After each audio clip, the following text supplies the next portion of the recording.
सभी पत्रकार मित्रों का इस पत्रकार वार्ता में स्वागत है, अभिनंदन है।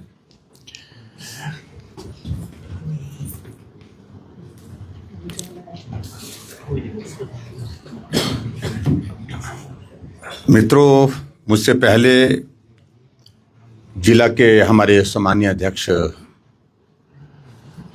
केशव चौहान जी ने आपके समक्ष कुछ परिचय करवाए, और ये जो परिचय करवाए हैं ये जनप्रतिनिधि के नाते जिला परिषद के पार्षद के अंतर्गत अलग अलग वार्ड से आए हैं। हिमाचल प्रदेश में पंचायती राज संस्थाओं के चुनाव का कार्यकाल जो है वो 22 जनवरी 2026 को पूरा हो गया था। यानी कि 22 जनवरी के पश्चात तुरंत हिमाचल प्रदेश के पंचायती राज संस्थाओं के चुनाव की प्रक्रिया को पूरा करने के बाद नया पंचायती राज संस्थाओं के चुने हुए प्रतिनिधियों का कार्यकाल शुरू होना था। लेकिन हिमाचल प्रदेश में वर्तमान कांग्रेस की सरकार के मुखिया सुखविंदर सिंह सुक्खू जी को लगा कि हालात उनके अनुकूल नहीं है, अगर चुनाव करा दिए जाएंगे तो चुनाव का परिणाम उनके पक्ष में नहीं जाएगा। और मैं इस बात को जरूर कहना चाहता हूं कि उनका आकलन बिल्कुल सही था। एक तरह से सही इसलिए क्योंकि जो चुनाव की प्रक्रिया जिसको टालने के लिए उन्होंने हिमाचल प्रदेश में डिजास्टर एक्ट लगा दिया, और डिजास्टर एक्ट के पश्चात जब पंचायती राज संस्थाओं के चुनाव को बहुत जोरदार तर्क दे करके टालने के लिए प्रयत्न किया गया कि हिमाचल प्रदेश में आपदा आई और आपदा में हम चुनाव नहीं करा सकते हैं, डिजास्टर एक्ट लगा है और एक्ट के प्रोविजन में पंचायती राज संस्थाओं के चुनावों को टाला जा सकता है। हमको हाई कोर्ट में जाना हुआ, हमने अपना पक्ष रखा हाई कोर्ट में, और हाई कोर्ट में अपना पक्ष रखने के बाद हाई कोर्ट की ओर से आदेश आया कि 31 मई तक हिमाचल प्रदेश में पंचायती राज संस्थाओं के चुनाव जो है वो संपन्न करवाए जाएं। लेकिन मुख्यमंत्री जी इसी बात को लेकर के, क्योंकि उनको आशंका थी कि चुनाव का परिणाम उनके पक्ष में नहीं होगा, ये चुनाव हर हालत में रोकने चाहिए, टालने चाहिए, सरकार हाई कोर्ट के आदेश के अगेंस्ट सुप्रीम कोर्ट में गई। और सुप्रीम कोर्ट में जाने के पश्चात हमने अपना पक्ष रखा, सरकार ने अपना पक्ष रखा। अंततः गत्वा ये स्थिति हुई कि सुप्रीम कोर्ट ने एक फैसला दिया, और उस फैसले के अनुसार उन्होंने कहा कि 31 मई तक हिमाचल प्रदेश में पहले 30 अप्रैल था, हाई कोर्ट का 30 अप्रैल था, और सुप्रीम कोर्ट ने 31 मई को हिमाचल प्रदेश में पंचायती राज संस्थाओं के चुनाव करवाने के लिए फैसला सुनाया। और उसके बाद सरकार के हाथ पांव फूले और आखिरकार उनको चुनाव की प्रक्रिया को आगे बढ़ाने के लिए विवश होना पड़ा। मतदान हुआ हिमाचल प्रदेश में, और मतदान होने के पश्चात हिमाचल प्रदेश में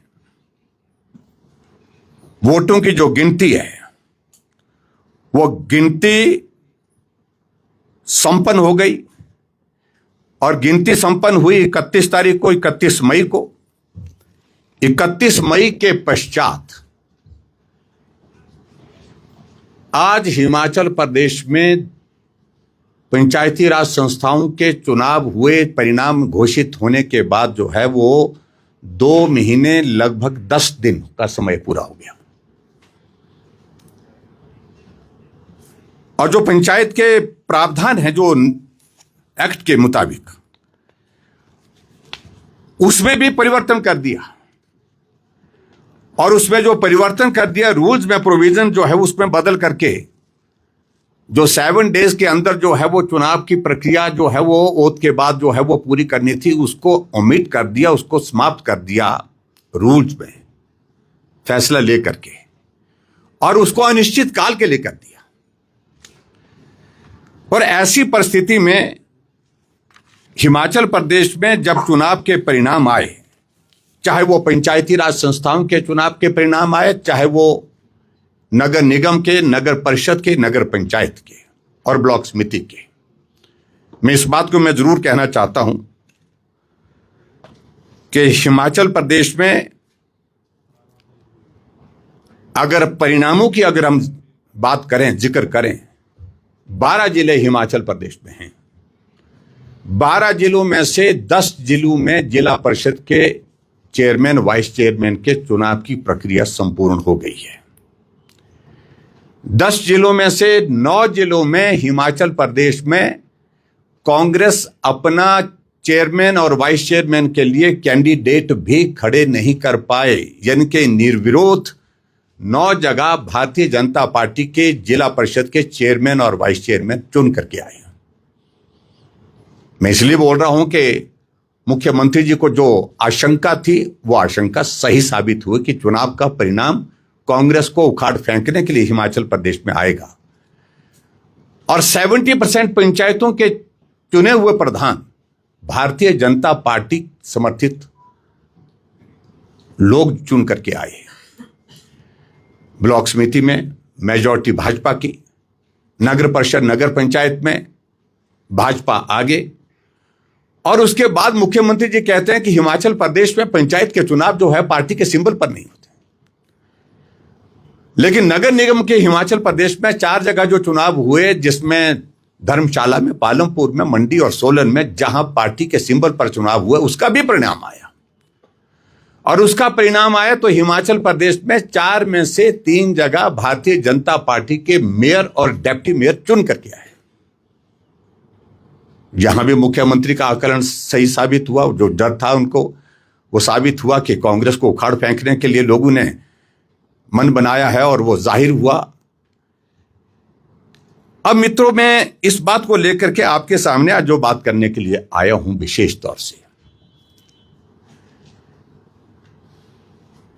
पिछले कल हाईकोर्ट में एक इंदौरा विधानसभा क्षेत्र का एक ब्लॉक समिति के चेयरमैन, वाइस चेयरमैन के चुनाव के संदर्भ में एक केस चला हुआ था, और उसमें बड़ी दिलचस्प बात है, 26 में से 25 ब्लॉक समिति के सदस्य भारतीय जनता पार्टी समर्थित हैं, लेकिन उसके बावजूद उस चुनाव के लिए चेयरमैन और वाइस चेयरमैन की डेट नहीं दी गई, क्योंकि यूथ कांग्रेस का एक नेता जाकर के कंप्लेंट करता है कि हॉर्स ट्रेडिंग हो रही है।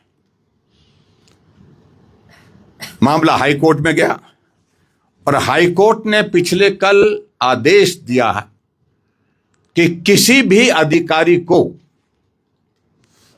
अनिश्चित काल के लिए चुनाव टालने का अधिकार संविधान के मुताबिक नहीं है। एक्ट 1994 का जो हमारा एक्ट है पंचायती राज का, उसके प्रोविजन में और उसके साथ साथ में जो रूल इन्होंने अमेंड किया है, उस रूल का अमेंडमेंट में भी, उसमें भी त्रुटि है।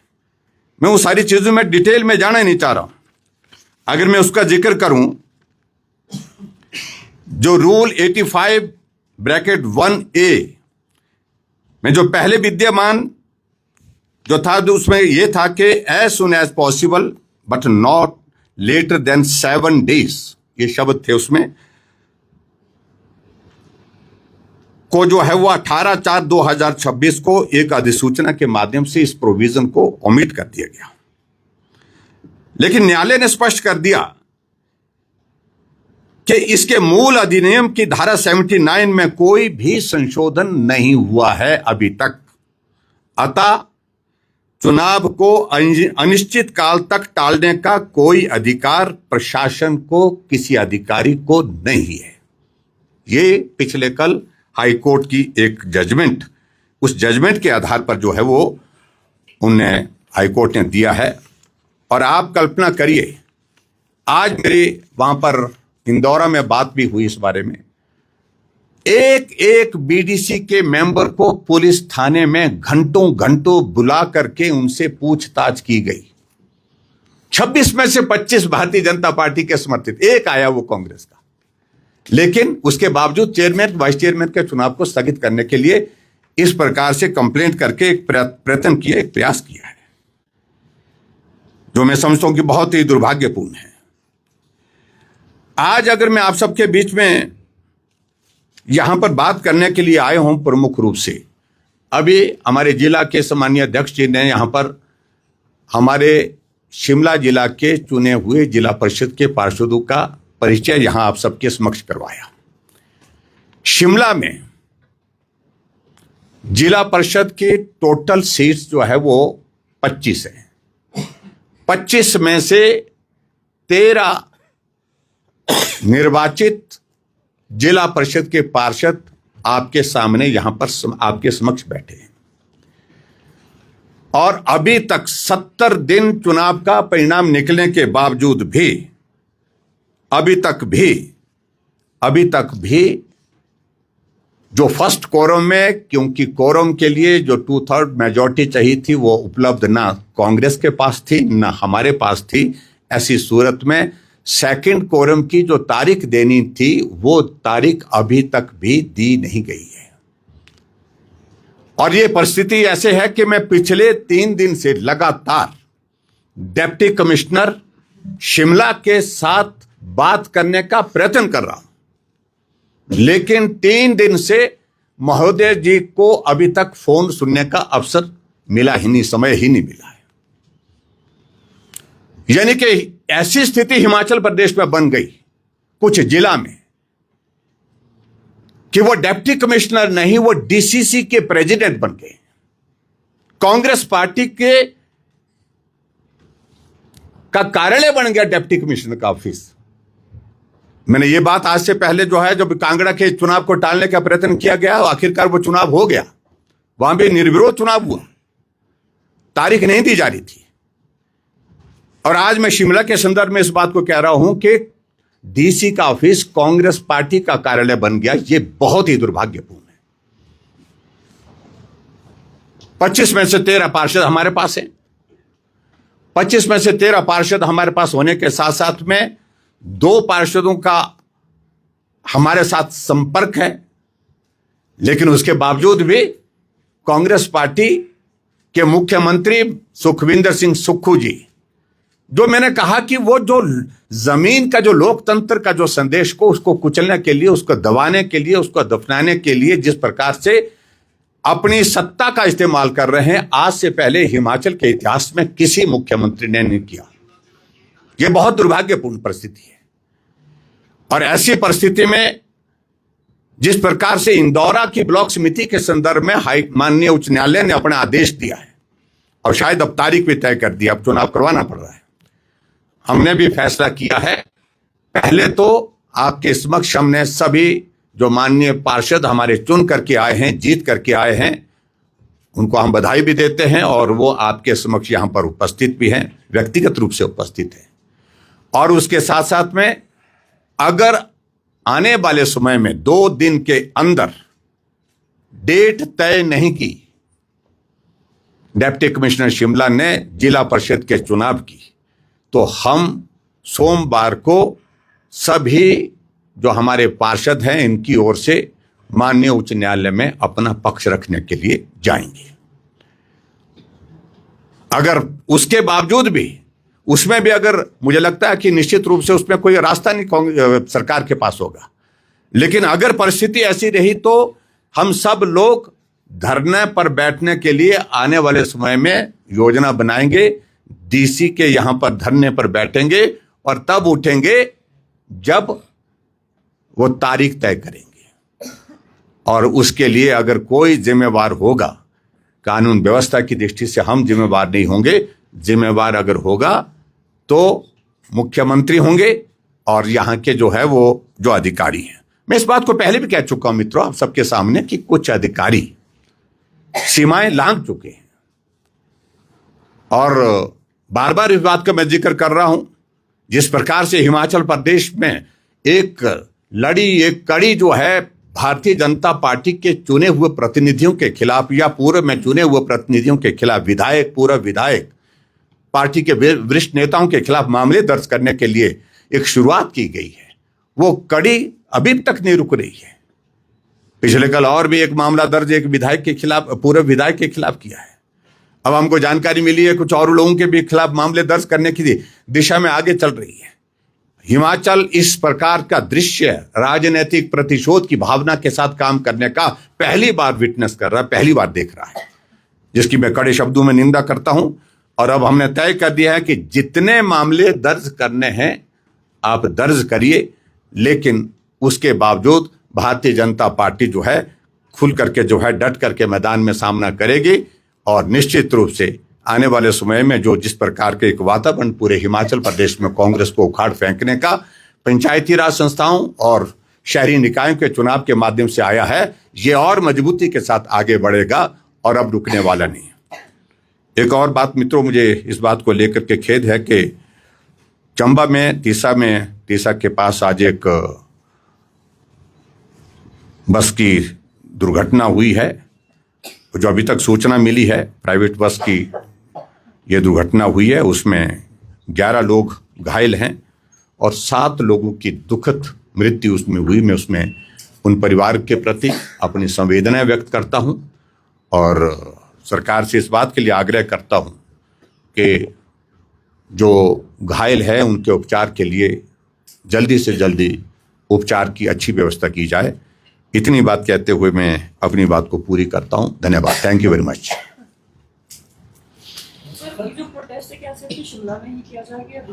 नहीं देखिए, अभी क्योंकि शिमला जिला में जिला परिषद के चुनाव अभी तक नहीं करा रहे हैं, चेयरमैन वाइस चेयरमैन के। बाकी जगह 10 जिलों में हो गए हैं, वहां करने का कोई औचित्य नहीं। हालांकि वो करने तो जबरदस्ती पड़े हैं, वहां पर भी दबाव डाल करके सरकार ने चुनाव कराने का मन तो नहीं था, लेकिन उसके बावजूद भी वहां पर चुनाव संपन्न हो गए हैं।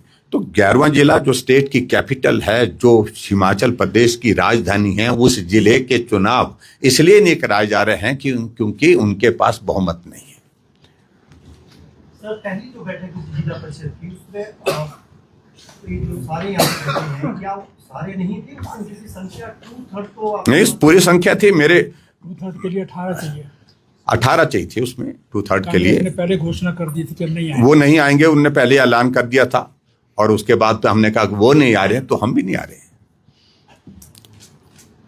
सर, आप कह रहे हैं कि राजनीतिक प्रतिशोध की भावना से सरकार काम कर रही है, FIR दर्ज हो रहे तो उनको लेकर आप सड़कों पर। सर, ऐसे कई मुद्दे भी हैं जिसे आप उठा चुके हैं। स्वास्थ्य को लेके है, कई जगह मल्टीटास्क वर्कर है, उनको वेतन नहीं मिल रहा है 4-4 महीने से। क्या उनके मुद्दे को लेकर भी आप सड़कों पर उतरे? निश्चित रूप से बहुत ज्यादा हमने पार्टी की ओर से अब की बात तय कर दिया है कि चिन्हित कर दिए हैं मुद्दे जिनको लेकर के हम अपने अपने विधानसभा क्षेत्र में जिला स्तर पर जो है वो आंदोलन के लिए तैयारी कर रहे हैं। विधानसभा के सत्र के दौरान भी और सत्र के पश्चात भी उस दिशा में हम आगे बढ़ेंगे और उसमें स्वास्थ्य की बिगड़ती हुई कानून व्यवस्था की बिगड़ती हुई परिस्थिति और उसके अतिरिक्त जो कर्मचारियों से संबंधित है, हमारे नौजवान जिनको नौकरियों की गारंटियां इनने दे रखी हैं, गारंटियां देने के बावजूद भी उनको नौकरियां नहीं दी जा रही हैं। अब आप अंदाजा लगाइए, कुल्लू जिला के अंदर जो है एक वहां पर आंदोलन चला है। मंजू शर्मा, एक महिला नौजवान 22 साल की उम्र में, जिसका प्रसव के पश्चात जो है हॉस्पिटल में मृत्यु हो गई और उस पर आंदोलन चला है। 6 दिन से वहां लोग धरने पर बैठे हैं, आमरण अनशन पर बैठे हैं। अभी तक भी सरकार ने प्रयत्न नहीं किया कि वहां जाकर के उनकी समस्याओं के संदर्भ में बातचीत की जाए, इस अनशन को समाप्त करने के दिशा में कदम उठाए जाए। मैंने पिछले कल मुख्यमंत्री जी से बात की है कि अगर आप चाहते हैं इस बात के लिए कि हालात और बिगड़ें तो आपकी मर्जी है, लेकिन ऐसी परिस्थिति कि सुनना ही नहीं, करना तो दूर की बात, सुनना ही नहीं किसी बात को लेकर के, ये लोकतंत्र में कभी जो है वो अच्छा संदेश नहीं देता है। और मुख्यमंत्री जी हिमाचल प्रदेश में जिस प्रकार से काम कर रहे हैं, ना अपने लोगों की सुन रहे हैं, ना जनता की सुन रहे हैं, और विपक्ष की तो बिल्कुल सुनते ही नहीं है। तो आने वाले समय में विवश होकर के जो हालात बनेंगे, सुनना पड़ेगा, और सुनना ही नहीं पड़ेगा, सुनने के साथ फिर मानना भी पड़ेगा। मुख्यमंत्री सार्वजनिक मंचों से कहते रहते हैं कि अगर भाजपा सत्ता में आती है तो सबसे पहला काम ओपीएस को बंद करना। देखिए, आज मैं इन सारे विषयों को लेकर के बात ही नहीं करना। भारतीय जनता पार्टी सत्ता में आएगी, इन सारे विषयों पर बहुत वक्त है अभी बात करने का, तब बातें। आपने ये बोला है कि मंडे को आप हाईकोर्ट मूव करेंगे, तो उसमें सिर्फ इलेक्शंस को लेके बात होगी, या जो डीसी ने अभी तक जो नहीं दे रहे हैं उनके खिलाफ एक्शन भी सीख करेंगे? निश्चित रूप से उन अधिकारियों के खिलाफ एक्शन की मांग भी करेंगे जिन लोगों ने इस प्रकार से लोकतंत्र का गला घोंटने के प्रयत्न किए हैं, और खासतौर से एक जिम्मेवारी जो उनके ऊपर थी, उस जिम्मेवारी का निर्वहन न करके सरकार के दबाव में, सरकार के प्रभाव में चुनाव को टाला है। सर, क्या भाजपा ये मानती है कि कोई भी राज्य सरकार पंचायती राज एक्ट के अंदर बदलाव कर सकती है? अगर आपको लगता है नहीं, तो क्या भाजपा इसको अदालत में चुनौती देगी?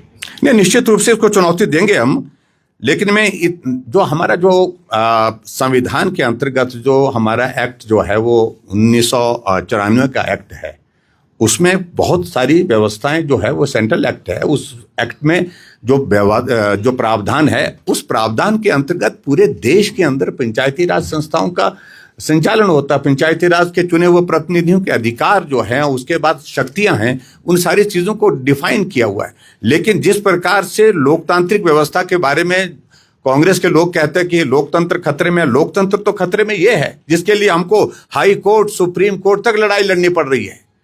तो ऐसे में जवाबदेही वर्तमान सरकार की है। हाँ, अगर वो सारी चीजों को लेकर के एक्ट में कुछ और प्रोविजन इस प्रकार से बदलना चाहेंगे, एक्ट का प्रावधान जो है वो उनके हाथ में नहीं है, क्योंकि 1994 का एक्ट जो है सेंट्रल एक्ट है, उसमें कोई तरमीम करनी है, अमेंडमेंट करनी है, वो स्टेट गवर्नमेंट के हाथ में नहीं है। वो रूल्स में ही प्रोविजन कर सकते हैं, सिर्फ जो अधिकार उनके हैं। तो जब करने की कोशिश करेंगे, और अभी जो ओमिट किया है उनने 7 डेज के बाद जो चुनाव विदिन 7 डेज जो चुनाव की प्रक्रिया को पूरा करना है, उस सारी चीज को लेकर के भी हम विचार कर रहे हैं। और वैसे भी सुप्रीम कोर्ट ने 31 मई तक कहा था कि चुनाव पूरे हो जाए।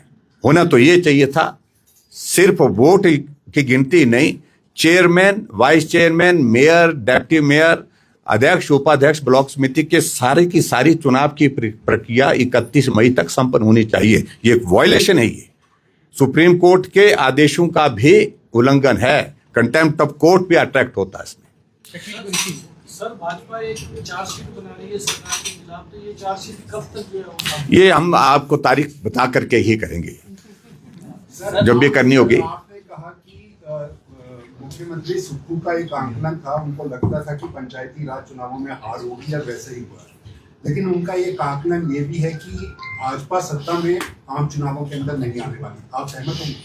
देखिए, उनके ऐसे ना, अब तो उसके बाद अब वो भविष्य वाणियां कर रहे हैं। आजकल वो ज्योतिषी बने हुए हैं, और मैं इस बात को मैं जरूर कहना चाहता हूं, वो उनकी ज्योतिषी जो है पूर्ण रूप से फेल होगी, असफल होगी, क्योंकि जो संदेश पंचायती राज संस्थाओं के चुनाव के माध्यम से, लोकल सेल्फ गवर्नमेंट के चुनाव के माध्यम से आया है, उसको उनको स्वीकार करना चाहिए। और स्वीकार करना चाहिए कि जनादेश कांग्रेस पार्टी को उखाड़ फेंकने का। और इसके कारण आपने देखा कि कांग्रेस के नेताओं में खलबली मची है। कोई दिल्ली जा रहा है, कोई किधर जा रहा है, कोई रिपोर्ट सबमिट कर रहा है। जो रिपोर्ट सबमिट की गई है तो उसके अनुसार तो यही कहा गया कि मुख्यमंत्री जी सुनते नहीं है, अगर सुन भी ले तो मानते नहीं है। तो ऐसी परिस्थिति में मुख्यमंत्री को अपना जो है काम करने का तरीका बदलना पड़ेगा, नहीं तो मुख्यमंत्री को ही बदलना पड़ेगा। ऐसी जानकारी हमको मिली है कि भाई हाईकमान को गई है, और अभी जो कांग्रेस के नेता हिमाचल प्रदेश में आकर के रिपोर्ट के अनुसार जो है वो बात करने वाले, तो पॉलिटिकल अफेयर कमेटी होती है कोई शायद इनकी, उस पर बात करने के लिए आ रहे थे। वो कार्यक्रम फिलहाल स्थगित कर दिया गया है, उसको थोड़ा आगे कर दिया गया है। सर आपने अभी ये बोला कि सुप्रीम कोर्ट की कंप्लेंट भी इनवाइट करता है ये, बिकॉज अभी तक इलेक्शन प्रोसेस पूरा कंप्लीट नहीं हुआ। हाँ, तो क्या आप उसको भी करेंगे चैलेंज या उसको भी परस्यू करेंगे? न, पहले फर्स्ट फेज में तो हम ये करेंगे हाई कोर्ट में ये सारी चीज को लेकर के, अगर सारी चीजों में इसी प्रकार का रवैया रहा तो निश्चित रूप से उस दिशा में भी विचार करेंगे। Thank you please, thank you. Thank you so much. Sir आपको लगता है कि ये जो विवाद चल रहा है इससे विकास की गति भी रुक रही है पंचायती? देखिए, विकास तो पिछले 3.25 साल से जब से सरकार हिमाचल प्रदेश में सुक्खू जी के नेतृत्व में बनी है उस पर तो पूर्ण विराम चल रहा है, और मुख्यमंत्री जी इस बात को लेकर के बहुत स्पष्ट है कि काम करने के लिए आए ही नहीं है। वो इस बात का जिक्र भी करते हैं कि काम पिछली सरकारों ने बहुत किए लेकिन उसके बावजूद सत्ता में नहीं आए, तो हम काहे को काम कर रहे हैं। वे इस धारणा के साथ, इस मानसिकता के साथ पहले दिन से चले हैं और सिर्फ राजनीतिक लक्ष्य को लेकर के पूरा करने के लिए काम कर रहे हैं और राजनीतिक प्रतिशोध की भावना के साथ काम कर रहे हैं और सिर्फ सत्ता में बने रहने के लिए ही काम कर रहे हैं। उनको हिमाचल के विकास से कोई लेना देना नहीं है। Thank you very much, thank you. मुख्यमंत्री तो ये कह रहे थे कि आप आए थे उनके घर के पास, बोल रहे थे वो आपको चाय पिला के बात करनी। चलो, चाय पर अगर बुलाएंगे तो हम जरूर जाएंगे, लेकिन ऐसा अवसर आया ही नहीं। 3.25 साल के लिए हम तो वहां पर काफी देर तक, लगभग आधा पौना घंटा हम वहां पर बैठे। हम सोचे कि भैया हमारी आवाज उन तक पहुंच रही होगी और आवाज पहुंचने के बाद संदेश देंगे वहां से, लेकिन उनने आवाज सुनी लेकिन उसके बावजूद भी वो आए नहीं। लेकिन चाय पर बैठेंगे, कभी चाय पर चर्चा करेंगे, निश्चित रूप से करेंगे। Thank you so much. Thank you very much, thank you.